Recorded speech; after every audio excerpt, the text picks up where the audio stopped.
Fala galera, Dizascope, como é que vocês estão? Espero que vocês estejam muito bem. Leonardo Silva por aqui para mais um podcast Teologia para Quê? O nosso quadro de teologia aqui dentro do canal do Dizascope. Hoje nós temos mais um podcast acerca disso, vamos pensar qual é a importância da teologia para a nossa vida.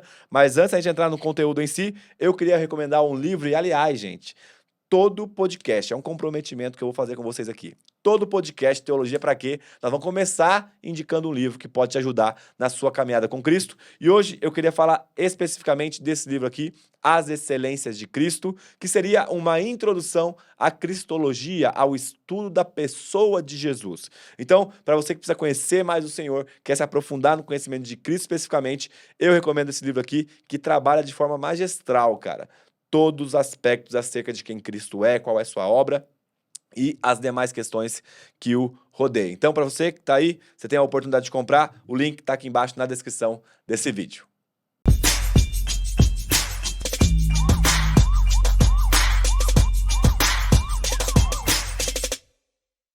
Tô aqui com meu amigo Paulo On, Reverendo Paulo On. Seja bem-vindo, cara. E aí, tudo bem com você, Léo? Bem demais. Obrigado, cara, por reservar um horário na sua agenda e estar com a gente. Alegria minha estar aqui com vocês e bater esse papo aí com vocês. Bom demais. Meu amigo, queria começar com uma pergunta que vai ser central para o nosso bate-papo aqui. Teologia para quê? Como você enxerga? Qual é a finalidade da teologia, de acordo com aquilo que você já estudou e de acordo com aquilo que você tem vivido como pastor local? A teologia serve para que, em primeiro lugar, nós possamos conhecer a Deus. E para conhecer a Deus, nós utilizamos da principal ferramenta, na verdade, o objeto de estudo da teologia é a Bíblia Sagrada. É a revelação de Deus sobre Ele mesmo, sobre o que Ele faz, qual é a sua obra em nós e através de nós, e qual é o propósito que Deus tem de ter criado cada um dos seres humanos e ter permitido que muitas coisas acontecessem, ter escrito uma história da qual nós somos personagens. Tudo isso é, vamos dizer assim, é foco da teologia, e a teologia nos faz entender os aspectos mais profundos e amplos da vida. Muito bom, bom demais, cara. É isso aí. E, meu amigo, hoje quais são as suas principais funções? Te acompanho lá nas redes, sei que você está a diversas frentes, além do aspecto ministerial, pai, marido, você tem 2 filhos. Três filhos. meninos. 3 meninos. Uma aventura. Mas 2 aí, um time de futsal. Pois é. Então, essa é a minha função principal, né?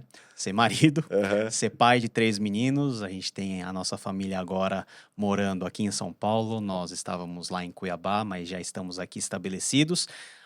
E a gente tem um ministério, né? Nós somos aí parte da equipe pastoral na Igreja Presbiteriana Metropolitana em Campinas. E, além disso, a gente faz um monte de coisa nas redes, né? Produz conteúdo, também dá aula em seminário, tudo mais ou menos relacionado com o tema de hoje, que é teologia. Bom demais. E, cara, sua família é coreana. Sim. Você é, então, a segunda geração de coreanos que vieram pra cá, foi isso? Isso. Eu sou a segunda geração, mas a primeira que nasceu aqui no Brasil. Ah, tá. Então, nós somos metade brasileiros, metade coreanos. Seu pai e sua mãe é? Meus pais, eles vieram. Vieram pra cá. Então, eles são coreanos, nascidos lá, vieram aqui em meados da década de 70, viveram aqui e eu nasci aqui. Muito bom. E vocês se converteram? Eles já eram cristãos? Já, a nossa família é cristã há muito tempo. Eu sou a 4ª geração de crentes na família. Então, a minha bisavó, meus avós, meus pais, e sou eu. Então, a gente tem uma longa história com o evangelho na nossa família. Muito bom, muito bom. E até uma pergunta antes de a gente entrar na parte mais técnica. Hoje existe uma teologia coreana de qualidade que a gente pode confiar, assim? Porque é algo que não chega tanto a nós aqui no Brasil, né? Existem autores, estudiosos, acadêmicos coreanos que produzem teologia lá. Mas, assim, algo especificamente coreano, com particularidades bem marcantes, nós temos muita pouca coisa, né? Na verdade, a teologia, ela lida ao redor do mundo, com os mesmos temas, né? ainda que as interpretações possam ser um pouquinho variadas, nós temos vamos dizer assim, uma mesma forma, uma mesma matriz de pensamento que varia de acordo com a tradição de interpretação, com as tradições denominacionais. Mas propriamente uma teologia coreana, Uhum, nós não temos. Nós temos certas práticas que na igreja coreana elas são muito mais, vamos dizer assim, marcantes do que, por exemplo, em outros países. Por uhum. exemplo, uma cultura de oração assim muito forte. É um povo que ora muito, um povo muito engajado financeiramente, então é um povo muito Generoso. generoso na hora de contribuir financeiramente no reino de Deus. Um povo também que tem uma consciência missionária muito aguçada.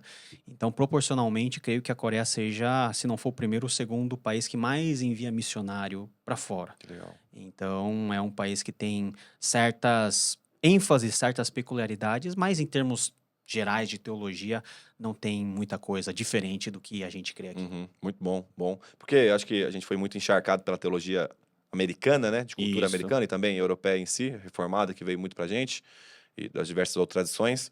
E a coreana, a gente ouve falar pouco, né? Tanto que quando chega um autor muito diferente pra nós, eu lembro que alguns anos atrás, uma senhora aqui da igreja, uma Uhum. mulher muito sábia, me deu um livro de um teólogo, que infelizmente até teve alguns problemas atuais agora, um Aham. filósofo indiano, Aham. provavelmente você sabe quem que Sim, é. sim. E aí, cara, teologia, né, tipo assim, com influência indiana, eu falei que interessante, que deixa eu ler, que eu nunca tinha lido, né? Fui Aham. muito marcado por aquele livro. Mas enfim, e você então é especialista do grego, Novo Testamento, parte grega aí que você constitui, ou que você tem desenvolvido, na verdade, nas redes aí, e também nas aulas que você dá. Isso, na verdade, foi uma das minhas primeiras e grandes paixões dentro da área de teologia, que é a teologia mais ligada à área exegética, à área textual. Então, nós temos as línguas originais da Bíblia, que Uhum, é o hebraico e o grego. Eu sei, eu ensino essas duas matérias, mas eu tenho uma queda maior pelo grego, né? né? Não sei por quê, mas para mim foi mais fácil aprender, e eu uso muito mais frequentemente do que o próprio hebraico. E como que foi seu primeiro contato? Porque, geralmente, quando a gente começa a falar de outros idiomas pro brasileiro, pelo menos eu tenho muita dificuldade até com o inglês, cara. Aham. Quando eu tive introdução, um pedacinho de introdução ao grego, no curso de teologia, eu fiquei, meu Deus do céu, como é que os caras gostam disso? Eu vejo você, vejo o Guilherme Nunes, eu fico, mano, esses caras não entendo. É nerdice, né? Isso é nerdice pura, né? A gente tem várias coisas que a gente podia ser nerd, a gente escolheu ser na área de línguas. Mas eu tenho uma facilidade com línguas já desde criança. Então, até por causa dessa mistura de culturas coreano Sim. com português brasileiro, a gente se torna um pouquinho mais rápido de fazer certas Uhum. ligações. E na minha adolescência, final da adolescência, eu tive contato com a língua grega. Eu tinha um professor de escola bíblica dominical que ele era seminarista Hum. e ele mostrava para mim o texto em grego e tal, e eu fiquei, nossa, que coisa legal, né? Naquela época eu já aprendi alguma coisa, mas depois que eu entrei no seminário, aí eu aprendi mesmo, e eu fui me especializando, e hoje o grego é uma das coisas que um dos trabalhos que eu mais desenvolvo, coisas relacionadas ao Novo Testamento, a Uhum. análise do texto, da língua, Uhum. são coisas que poucas pessoas fazem, Sim. né? Deus escolhe alguns loucos assim para fazer essas coisas, mas que tem uma potencialidade de beneficiar muitas pessoas e por isso a gente fica muito feliz por isso. Benção. E, cara, como que foi a sua caminhada de estudos? Você começou pelo seminário, você começou pela academia em si? Como que foi, assim, o seu desenvolver em relação à teologia? E caso você tenha outro curso também que complemente? Eu sempre quis ser pastor, mas eu não comecei a minha vida acadêmica estudando no seminário. Uhum. Eu fiz relações internacionais, depois fiz um mestrado em ciências sociais, trabalhei durante muito tempo no mercado financeiro, então parece que uma coisa não tem nada a ver com a Uhum. outra, né? Mas deu que a gente conseguiu fazer muita coisa. E só depois de muito tempo, mais ou menos uns 10, 15 anos, é que as portas se abriram para eu poder fazer teologia e a gente fez. Eu fiz teologia no Seminário Servo de Cristo. Depois eu me formei e teve a oportunidade da gente, eu, a minha esposa e os meus dois filhos, na época, de irmos para Edimburgo para lá Ah, que legal. fazermos o mestrado. Então foi um esquema meio que intensivo, meio power lá. 2 anos a gente já fez tudo o que tinha que fazer, já completou o mestrado e a gente voltou. Então, foi um caminhar, vamos dizer assim, muito intenso, assim, em termos de aprendizado, de conteúdo, mas foram anos assim muito preciosos Uhum. na nossa formação tanto intelectual, acadêmica, mas também no nosso caráter, né? Uhum. Porque em muitos momentos Deus, ele cuidou dos nossos corações, tratou com a gente. Que legal. E foram mais ou menos quanto tempo aí entre os cursos que você fez, desde o início da graduação até o fim do mestrado? Deve dar uns 15 anos, 15 tem anos. 15 anos. Porque geralmente a galera olha no Instagram, e o Instagram é tudo muito instantâneo, né? Aham. Aí a galera pensa, o cara mas tá estudando 2 meses? Não, 15 anos que tem construído já Pois é. esse... Os 15 anos pregressos é aquilo que a gente não mostra Sim. no Instagram, né? Aham. Até porque o Instagram é muito mais Novo, recente né? do que Aham. isso, né? Mas a gente tem um caminhar relativamente bem consolidado, né? As pessoas olham para mim e falam assim: ah, mas você é mó jovem. E nem tão jovem eu sou. Então, foi um período de preparação muito bom, muito Uhum. intenso, mas que fez muito bem pra gente. Benção demais. Vamos partir para a parte técnica um pouquinho? Eu queria Bora. fazer algumas perguntas. E aí, a ideia é que você tenha, então, essa consciência de, tipo, como que a gente pode aplicar isso no dia a dia de uma pessoa comum, de um pai de família e coisas do tipo. Nós temos o Novo Testamento. O Novo Testamento, e eu queria que você talvez desenvolvesse qual é o fio condutor que nos deixa vinculado a todos os livros do Novo Testamento. Como se você estivesse falando de uma pequena teologia bíblica do Novo Testamento, qual que é o tema que você enxerga como tema central, o tema que está sendo desenvolvido ali desde os evangelhos até Apocalipse? Eu creio que esse tema está relacionado com a grande obra de Cristo, né? A obra da redenção. Então, aquilo que Cristo fez quando ele se encarnou e veio habitar no meio de nós, toda a sua história, que é narrada nos evangelhos, e a partir da sua morte, ressurreição e ascensão, como essa mensagem ela influenciou uma geração de primeiros seguidores, Uhum. dentre os quais nós temos os 12 apóstolos de Jesus, e os seus ensinos, eles servem como uma das pernas para o cristianismo, né? O cristianismo se apoia nos profetas e nos apóstolos. Os Uhum. profetas é a tradição do Antigo Testamento, os apóstolos é a tradição do Novo. Uhum. E todos os apóstolos, eles vão desenvolver coisas que convergem para a questão de como nós fomos alcançados por Cristo, sendo nós quem somos, os pecados que nós temos, como que ocorreu a restauração do nosso relacionamento com Deus, o nosso resgate, a nossa salvação, e a partir da salvação, como que nós podemos viver uma vida que agrade o Senhor Jesus numa jornada de discipulado.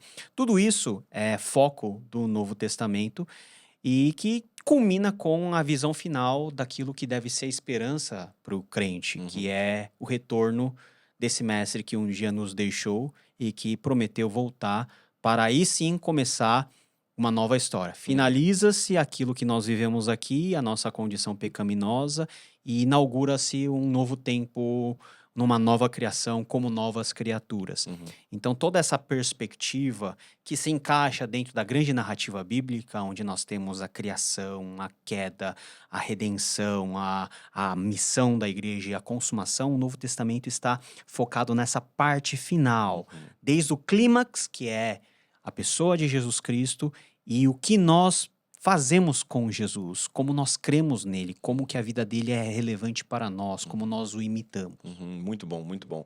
E a gente recebeu, então, o Antigo Testamento, tradição judaica, né? Chegou até Sim. nós, já caiu de graça no nosso colo. E o Novo Testamento ele foi formado no decorrer da história por alguns processos de validação canônica. Uhum. Eu queria até fazer uma pergunta para você, que é algo que geralmente acontece aqui a gente tem igreja nos lares aqui, Sim. algo próximo de células, né? A gente chama de igreja nos lares. E geralmente, um dia eu estava conversando com o líder, aí o líder veio e falou: cara, uma irmã foi lá e que tinha acabado de chegar, estava com fome, fez uma pergunta de alguém curioso positivamente, não que estava criticando. Mas ela fez a pergunta: por que eu posso confiar na Bíblia, sendo que ela é palavra de Deus? Então, por que eu posso confiar que a Bíblia é palavra de Deus?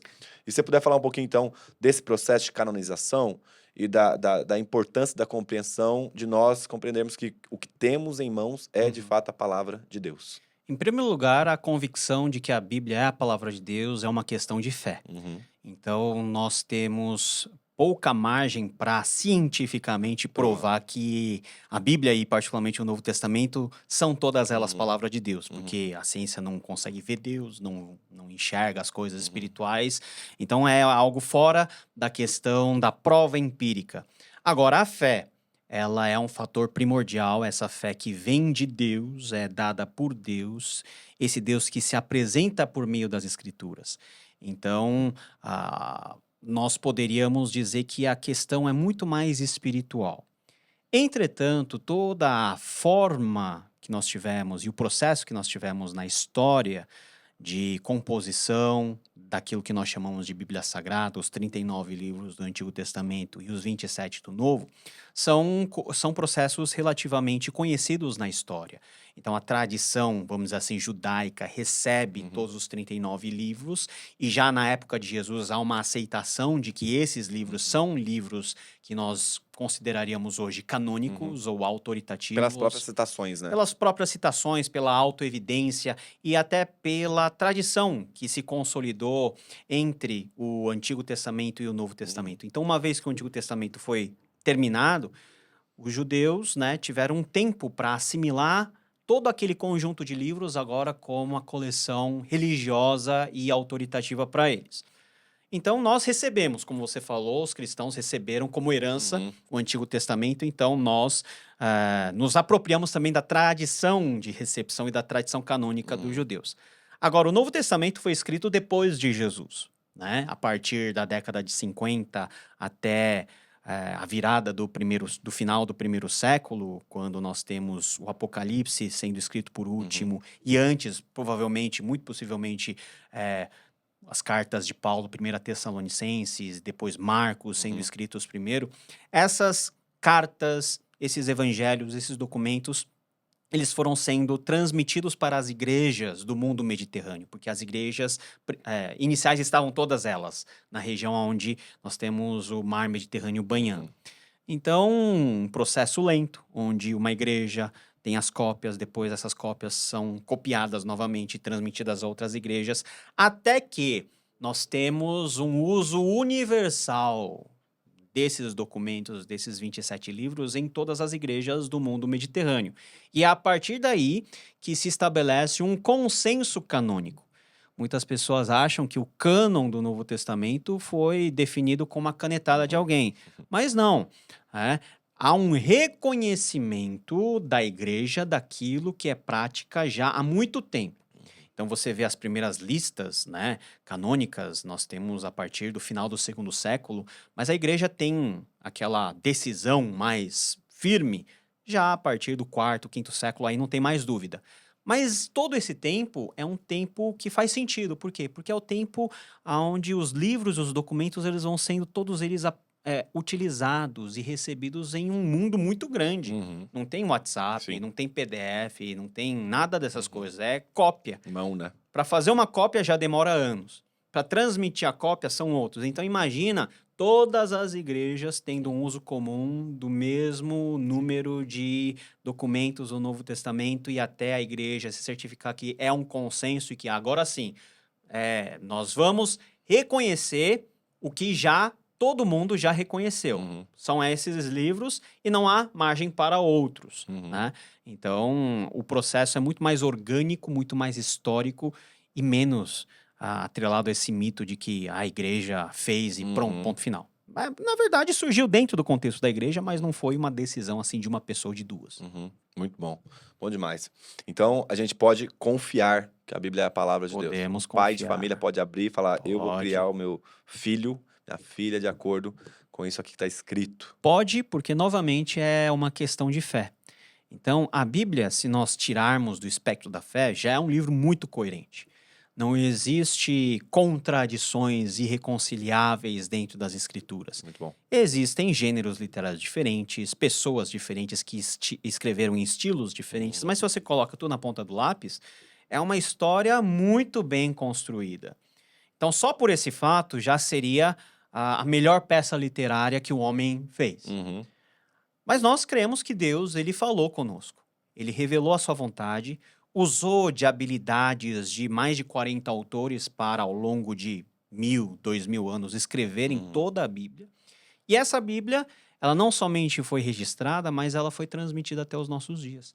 Então, quando nós vemos o cuidado de Deus em fazer com que um mesmo livro, formado de vários outros, atravessasse 2.000 anos de forma estável E quando nós vemos o como a sociedade foi beneficiada por meio da palavra de Deus, o como vidas foram transformadas, nós temos a evidência que Deus realmente fez isso, se apresenta para o ser humano como o Senhor de todas as coisas, e o seu desejo é que nós possamos conhecê-lo por meio do meio que ele nos estabeleceu, né? O canal de comunicação Uhum. é tão somente a Bíblia Sagrada. Muito bom. Deus fala conosco de maneira particular, personalizada, somente por meio da Bíblia. Muito bom, ótimo, excelente.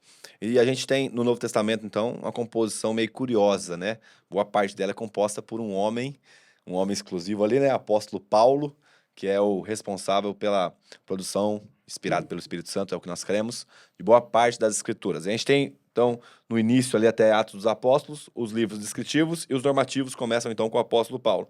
Eu queria que você falasse para nós um pouquinho, então, a importância do apóstolo Paulo e da compreensão correta acerca das cartas doutrinárias para o tempo que a gente vive. Qual é a importância? E é claro que nós não estamos dividindo palavra de Cristo, palavra de Paulo, pelo amor de Deus. Estou só falando assim, qual é a importância das cartas normativas que o apóstolo Paulo trouxe para nós em relação à nossa vida atual hoje? As 13 cartas que o apóstolo Paulo escreveu são uma das peças literárias mais importantes da humanidade. Então imagina como é importante dentro do Uhum. cristianismo. Paulo é uma pessoa muito semelhante ao homem moderno.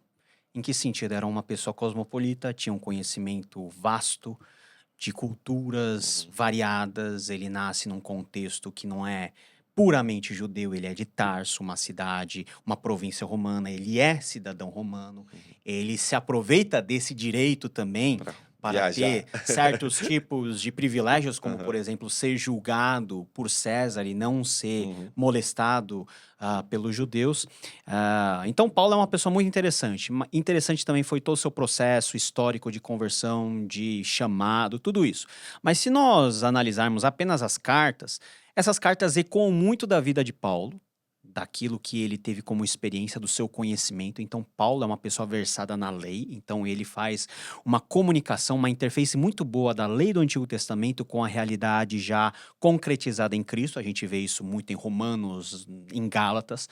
Paulo entende muito bem as mazelas do seu tempo e os problemas culturais do seu tempo que, de maneira negativa, influenciam a igreja. A gente pode ver isso nas correspondências aos Coríntios.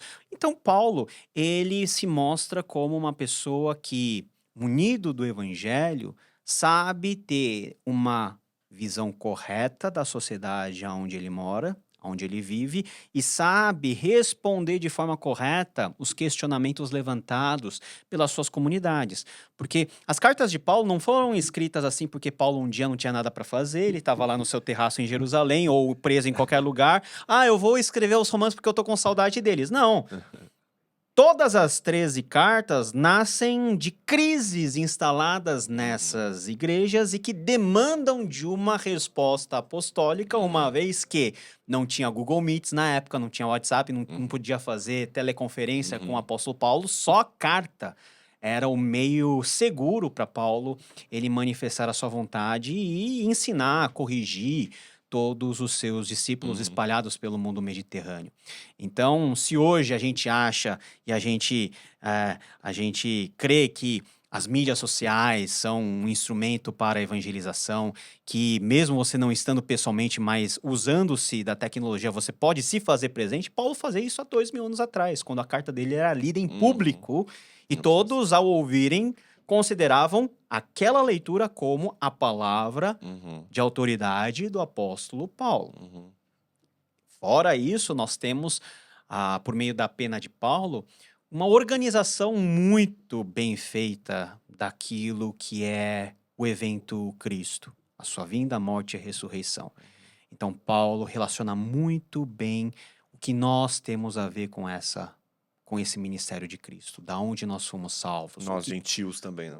os gentios, o papel dos gentios, porque ele é o apóstolo dos Uhum. gentios. Então, ele relaciona muito bem qual que é o papel de Israel, qual que é a nova função dos gentios, o que é formado como novo povo de Deus, como o novo povo de Deus, ele foi resgatado do seu pecado, como que aconteceu a justificação, depois a reconciliação, como que esse povo, ele percorre uma jornada de santificação até a glorificação.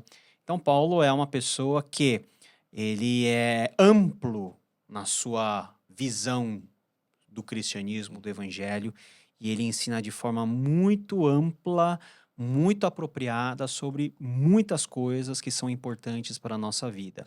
Como ele escreveu muito, então ele deixou muitos ensinamentos. Uhum. Os outros escritores escreveram pouco sobre pontos muito específicos. Uhum. Paulo talvez seja o autor que tenha uma variedade temática muito maior Uhum. do que outros. E se nós considerarmos que a influência de Paulo não é somente porque ele escreveu, mas associados a ele escreveram outros livros importantes, por Uhum. exemplo, Lucas, que Yes. escreveu o Evangelho e Atos. Uhum. Então, se você juntar tudo isso, dá quase todo o Novo Testamento. Uhum. E no final tem o Marcos, né? Que Paulo teve umas desavenças no começo, mas depois se reconciliou. Mas Marcos não deixa de ter um pouco de influência de Paulo, embora a influência maior Uhum. tenha sido provavelmente de Pedro na vida dele. Muito bom. E é uma coisa que me deixa muito curioso, né, em Paulo, e a gente vê a providência divina aí cuidando da formação dele enquanto ser humano, né? Então, nasceu em Tarso, cidade romana, de cultura helênica, judeu, foi criado aos pés de um fariseu, e aí ele tem tanto, até usando sua palavra, essa versatilidade de dialogar com os judeus da época e com os gregos da época, Sim. que eram duas grandes influências, né, na sociedade, e ele estando em Atenas, capítulo 17 de Atos, ele está discutindo com os epicureus, com os estoicos, e a gente fica, cara, a mente do apóstolo Paulo. Ele começa a usar palavras certas acerca Isso. da discussão, então ele era genial no Sim. seu pensamento, né? É uma pessoa fora da caixa. Era- Ele cita filósofos, ele Hum. cita os profetas do Antigo Testamento como quem cita uma coisa tão normal nas nossas vidas. É porque ele tem esse preparo. é. E isso nos mostra que Deus também usa as pessoas que são preparadas para determinados ministérios muito específicos. Muito bom, excelente. E, meu amigo, deixa eu te perguntar uma coisa. Nós estamos aqui, então, pensando acerca das escrituras. Eu queria que você desse agora. É lógico que a gente poderia até discorrer mais tempo acerca disso, mas a gente, de forma bem rápida, quais são as dicas, as ferramentas que você passaria para que uma pessoa pudesse atentar em relação à interpretação das escrituras? Uhum. Porque eu percebo que muitos dos erros que acontecem em igrejas, em pregações, parte de equívocos interpretativos. Alguns maldosos, no sentido de que eu vou distorcer isso aqui para ter algum Uhum. benefício, mas alguns de forma cega. A pessoa faz uma má interpretação e acaba lidando com as consequências disso. Quais são as ferramentas que você pontuaria para uma pessoa que vai fazer um devocional? Um pequeno estudo diário ali, um pequeno estudo com a família, um culto caseiro. Quais são os pontos que você colocaria aqui? Excelente. Eu acho que o nosso maior problema é a leitura. Então, lê bem. E para ler bem, você precisa ler um texto que seja claro para você e cujo português seja próximo a você. Uhum. Então, a primeira grande dica que eu dou em todo lugar é que a pessoa leia a Bíblia, mas só que leia a Bíblia da maneira mais prática, mas também mais efetiva. Numa versão boa, uma versão que seja próxima à sua realidade de formação. Então, lógico que uma pessoa que tem uma formação erudita não vai ter nenhum problema com a revista Uhum. atualizada, com a revista corrigida. Mas tem irmãos que não tiveram essa condição e eles têm que recorrer a que versões? As versões mais contemporâneas, como a NVI, como a NVT. Uhum. Outra coisa que nos ajuda muito é compararmos as versões para vermos como que diferentes versões tratam de formas semelhantes, com linguagens semelhantes, um mesmo texto. Uhum. Porque aí nós já temos um atalho muito grande. A gente não precisa comprar um monte de comentários. Só essa leitura comparada já nos faz entender muitas coisas. Para um processo de aprendizado um pouquinho mais profundo, aí sim nós precisamos das Bíblias de estudo, nós precisamos dos comentários, das introduções ao Antigo Testamento, ao Novo Testamento, para que a gente compreenda o texto junto com o seu contexto. Uhum. O texto é fruto do seu contexto histórico. Ainda que nós cremos que Deus revelou a sua palavra a seres humanos e eles registraram, isso aconteceu dentro da história. Isso aconteceu por meio de uma língua particular, por meio de pessoas que tinham cacuetes linguísticos variados. Você conhecer isso, conhecer a cultura com a qual a palavra de Deus estava dialogando no primeiro momento, faz com que a gente tenha uma visão muito maior e muito melhor, muito mais aprofundada, muito mais nítida da palavra de Deus, para que a gente chegue no aspecto final, que é interpretar corretamente essa palavra, guardando todas as regras de interpretação, você analisar o contexto, você é, ler um livro à luz da Bíblia como um todo, e aí a gente pode fazer as aplicações devidas. Então, olha só, desde a leitura até a forma como você aplica o texto, é uma jornada relativamente complexa. Uhum. A gente constrói isso dia a dia. A vida na igreja também é muito importante. A pregação que você ouve, você guarda, todas aquelas informações que o pastor dá, sabe? Uhum. Que fazem com que a compreensão do texto seja melhor. Tudo isso tem que estar guardado dentro do seu coração para que quando você for ler, você cai a ficha e fala: ah, é isso que está acontecendo. Agora estou entendendo porque é assim o assado. Uhum. Bom demais, cara. Benção demais. E você lançou 2 livros. Sim. 2 livros, 2 obras. O pessoal fala que você tem que plantar uma árvore. Já viu esse ditado? Uhum. Plantar uma árvore, escrever um livro e ter um filho. Aham. Já tá bom. Então, mas eu quero viver mais, né? Sim, não tô querendo te matar, não. Tô falando que você já plantou uma árvore? Não. Então segura a árvore. Segura a árvore Segura a árvore até os 90 anos, Exatamente. Você escreveu 2 livros. Um chama Deus Falou na Língua dos Homens. Isso. E esse contexto, esse título é muito bom, aliás, eu lembro quando eu vi ele, quando você lançou, porque Deus não fala português. Deus não fala Deus português. falou português. Isso. Que nós pudéssemos entender, né?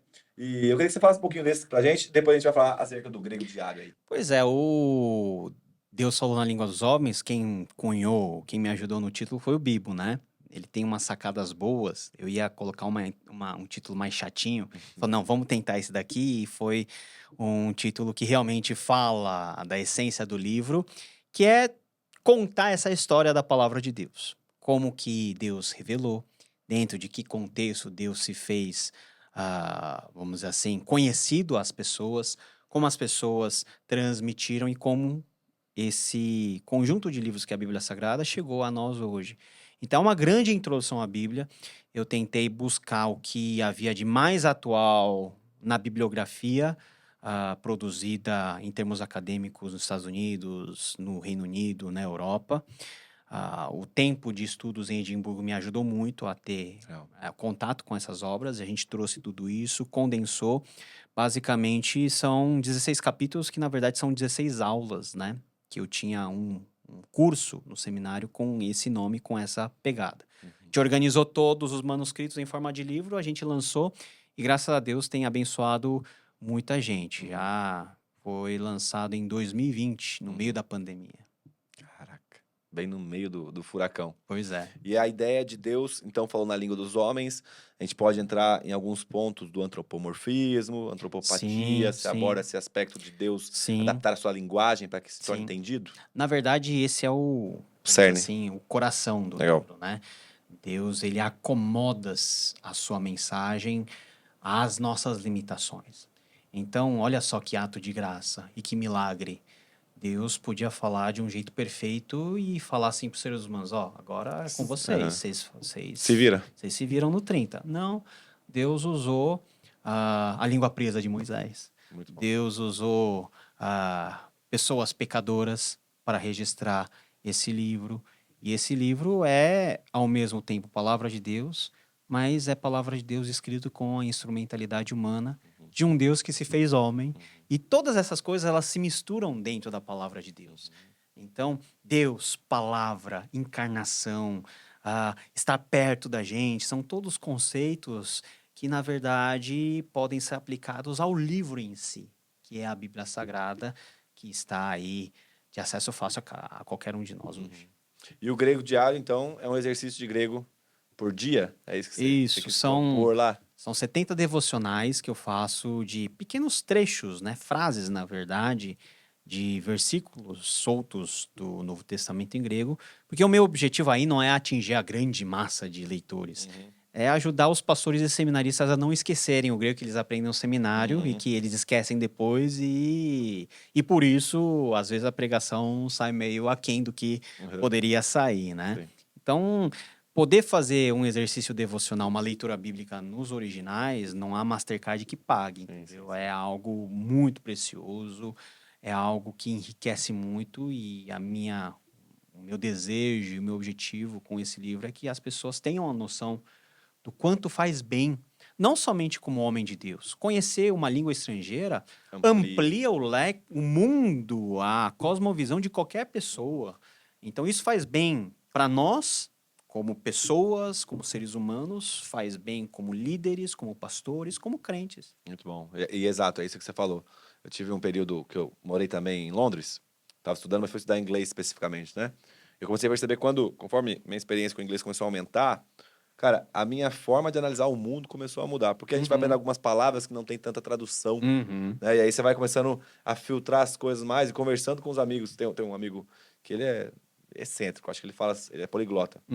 E aí uma das línguas bem difíceis que ele fala até também e aí a gente conversando, eu falei, cara, mas por que você fez isso?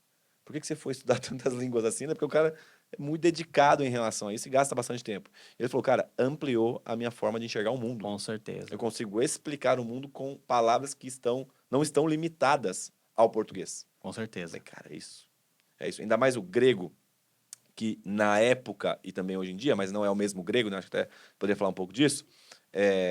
O grego da época nos dá uma visão acerca do tempo em que ele estava sendo falado na boca escrito, né? Não somente isso, mas de todo o mundo grego, que é o Sim. grande mundo, o grande império que Alexandre o Grande conquistou.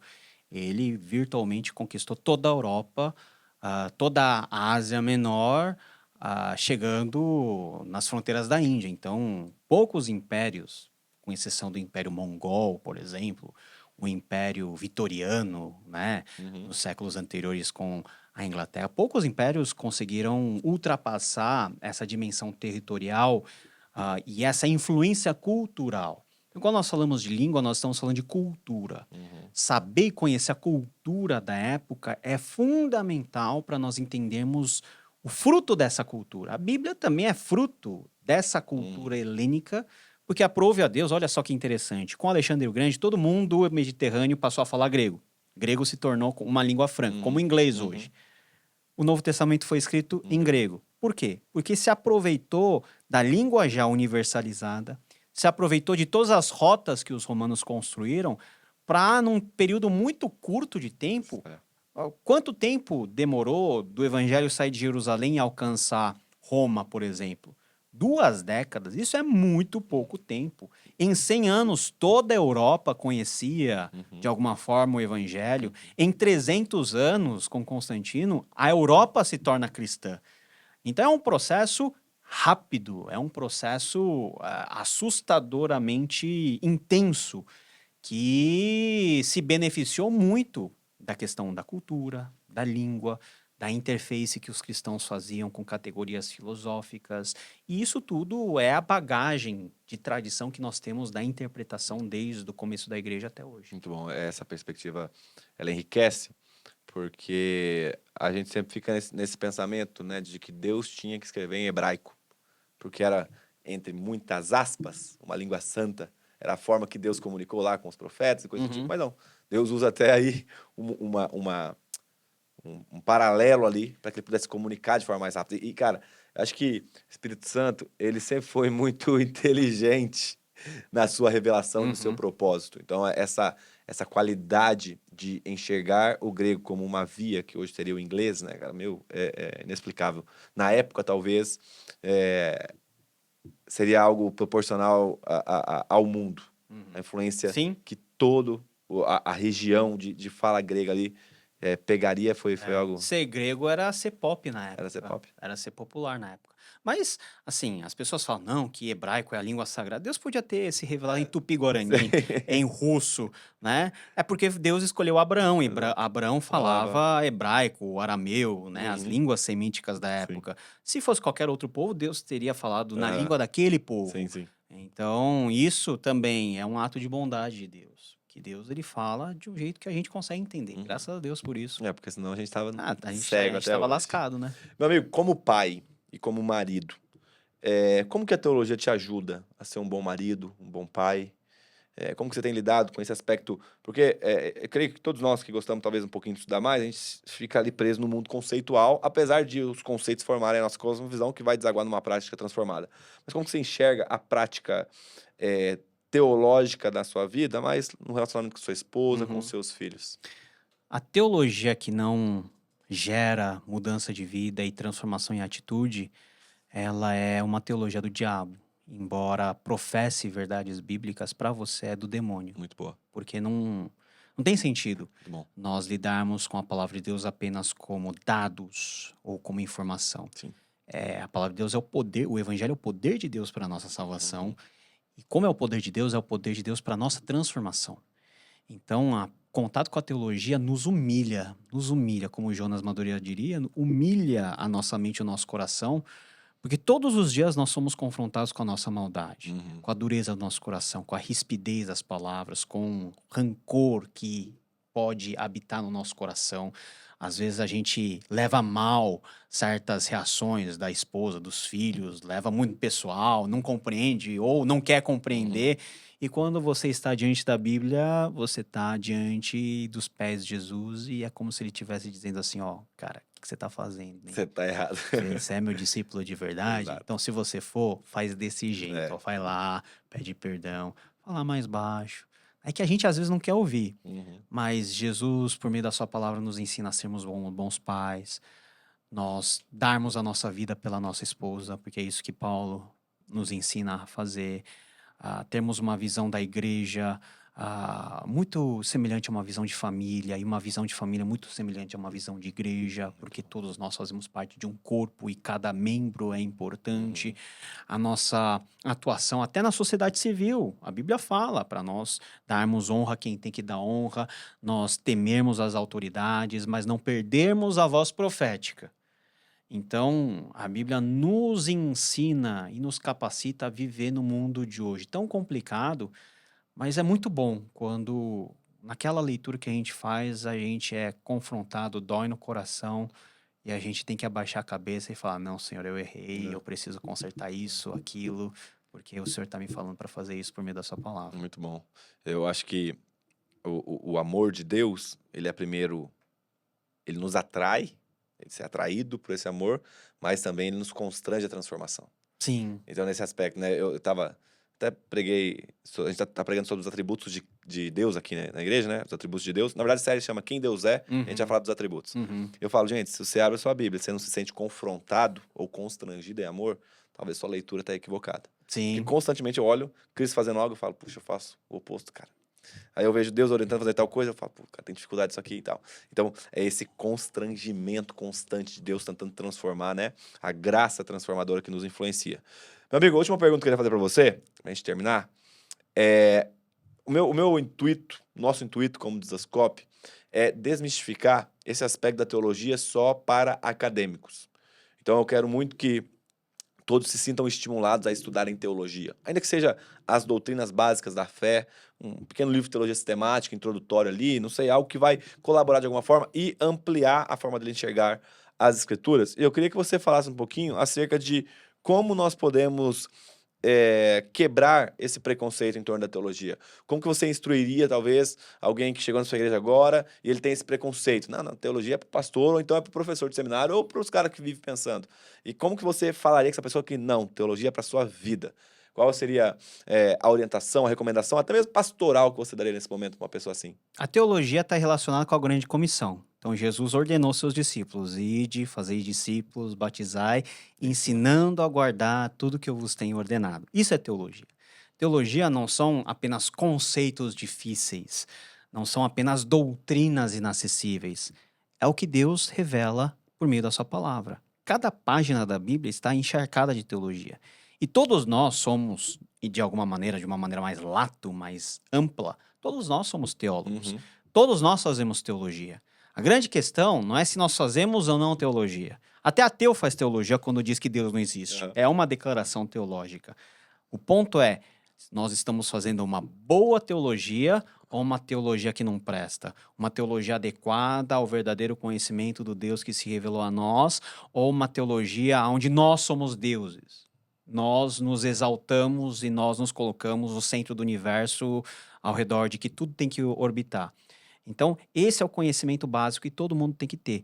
nós temos que conhecer a Jesus Cristo, né? A vontade de Deus é que todos conheçam Jesus Cristo e por meio dele tenham a salvação. Conhecer Jesus Cristo envolve conhecer no aspecto relacional, conhecer no aspecto intelectual, conhecer no aspecto de caminhada com Jesus, no aspecto comunitário. Tudo isso envolve teologia. Por quê? Porque a teologia é a compreensão daquilo que nós temos amparado por meio da Escritura acerca de Deus. Como que a gente vai orar sem teologia? Porque a teologia nos diz que existe um Deus que ouve as nossas orações. Quem ele é, né? Quem ele é, por que ele ouve as nossas orações? Já parou para pensar? Nós terminamos todas as nossas orações falando em nome de Jesus, amém. Você já imaginou quão poderoso é essa declaração e quão teologicamente é pesada essa coisa de em nome de Jesus, amém? Quer dizer que Deus só ouve a minha oração porque ouve o sacrifício do Calvário e quando eu estou diante de Deus orando, Deus vê Jesus, né? Que possibilitou que eu tivesse esse livre acesso ao Pai. Todas as coisas, o ato de comer, né? A Bíblia ensina quer comais, quer bebais, qualquer coisa, fazer tudo para a glória de Deus. Você pode comer uma pizza para a glória de Deus, tomar uma Coca-Cola para a glória de Deus, lógico que pouco menos, né? Fazer qualquer coisa. A sua rotina tem que ser encharcada com a percepção da presença de Deus e da glória dele. O que diz que é Deus está presente no seu cotidiano? É a palavra. Qual que é o entendimento que a gente tem a respeito disso? É um exercício teológico. Bom, exato. E essa perspectiva de Deus como Senhor e eu como servo. Amar a teologia é Deus como servo e eu como Senhor, né? Isso é o que a gente tem visto de lá. E, na verdade, assim, Paulo já tinha dito para nós também em 2 Timóteo. Vai ter mestres, segundo as suas próprias cobiças, eles vão se rodear, então é esse cuidado que a gente tem que ter. Meu amigo, obrigado. Obrigado pela sua presença, foi muito bom estar aqui. Continue. Confesso que eu gosto muito dos seus conteúdos e que a gente possa ser muito abençoado por aquilo que Deus tem feito por meio de sua vida. Tamo junto. Muito obrigado você também que ficou até esse momento com a gente, até o final desse nosso podcast. Não se esquece de deixar aqui um comentário, um feedback, uma referência. A gente gosta muito de ler acerca daquilo que também vocês têm pensado, sobre tudo que nós temos feito aqui. E, cara, não se esqueça, isso é o mais importante, que você é uma cópia de Jesus. Deus abençoe. Valeu!